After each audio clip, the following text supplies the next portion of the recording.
Hello students, Bangla study with Chitra YouTube চ্যানেলে তোমাদের সকলকেই স্বাগত জানাই। আজকে চলে এলাম নতুন আরেকটা নোটসের ভিডিও নিয়ে। তো প্রথম থেকে শেষ পর্যন্ত সঙ্গে থাকো। আর নোটসটা যদি তোমাদের ভালো লাগে তাহলে অবশ্যই লাইক কমেন্ট সাবস্ক্রাইব করে দিও আমাদের চ্যানেলটা। আর এই নোটসটা অবশ্যই তোমাদের বন্ধুদের সঙ্গেও শেয়ার করে দিও, যাতে তাদেরও হেল্প হয়। এবং এর পরবর্তীতে তোমাদের আর কি নোটস লাগবে সেটা আমাকে কমেন্ট করে জানিয়ে দিও। তো চলো বেশি দেরি না করে শুরু করা যাক। আজকে আমাদের আলোচনার বিষয় ক্লাস 11-এর সেকেন্ড সেমিস্টারের জন্য একটি খুবই গুরুত্বপূর্ণ প্রশ্ন। ছুটি গল্পে মামার বাড়ি থেকে ফটিকের যে দুরবস্থা হয়েছিল তা নিজের ভাষায় লেখো। দেখো, উত্তরটা শুরু করবে এইভাবে। রবীন্দ্রনাথ ঠাকুর বাংলা সাহিত্যের স্বর্ণযুগের একজন অসাধারণ কবি, ঔপন্যাসিক ও দার্শনিক। তার লেখা ছোট গল্পগুলির মধ্যে ছুটি একটি উল্লেখযোগ্য গল্প। এই গল্পের মূল চরিত্র ফটিক একটি সরল প্রকৃতিপ্রেমী গ্রাম্য ছেলে। মামার সঙ্গে কলকাতায় মামার বাড়িতে গিয়ে সে নতুন পরিবেশের সঙ্গে মানিয়ে নিতে না পেরে নানা মানসিক ও শারীরিক কষ্টের মধ্যে পড়ে। মামার বাড়িতে গিয়ে ফটিকের এই দুরবস্থায় গল্পের মূল বিষয়। দেখো, এরপর 1 নম্বর পয়েন্ট করবে নতুন পরিবেশে মানিয়ে নিতে না পারা। ফটিক গ্রামের মুক্ত ও স্বাভাবিক পরিবেশে বড় হয়েছে। মামার সঙ্গে কলকাতায় এসে সে সম্পূর্ণ নতুন পরিবেশের মুখোমুখি হয়।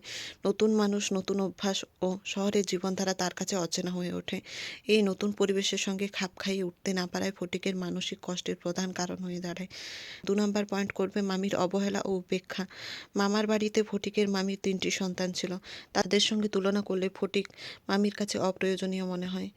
মামির কাছ থেকে সে কোনো স্নেহ বা সহানুভূতি পায় না, বরং নানা সময়ে অবহেলার শিকার হয়। এর ফলে ফটিক নিজেকে আরও একা ও অসহায় মনে করতে থাকে। দেখো, 3 নম্বর পয়েন্ট পড়াশোনায় অমনোযোগ ও শাসন। ফটিক স্কুলে পড়াশোনায় মন দিতে পারে না। সে প্রায়ই পড়া ভুলে যায় এবং এই জন্য শিক্ষক মহাশয়ের কাছে বকা খায়। বাড়িতে ফিরে বই কিনে দেওয়ার জন্য মামির কাছে অনুরোধ করলেও তা প্রত্যাখ্যাত হয়।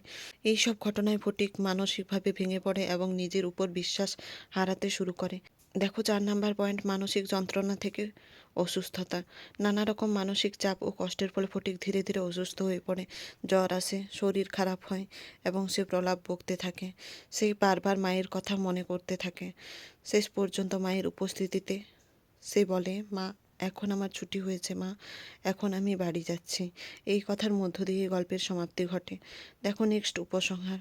মামার বাড়িতে গিয়ে ফটিকের দুরবস্থা মূলত পরিবেশের মামির অবহেলা এবং মানসিক একাকিত্বের ফল। গ্রাম্য একটি শিশুর পক্ষে শহরের কঠোর ও নির্দয় জীবন সহ্য করা কতটা কঠিন তা ছুটি গল্পে রবীন্দ্রনাথ অত্যন্ত করুণভাবে তুলে ধরেছেন। ফটিকের জীবন আমাদের মনে গভীর বেদনা ও সহানুভূতি সৃষ্টি করে।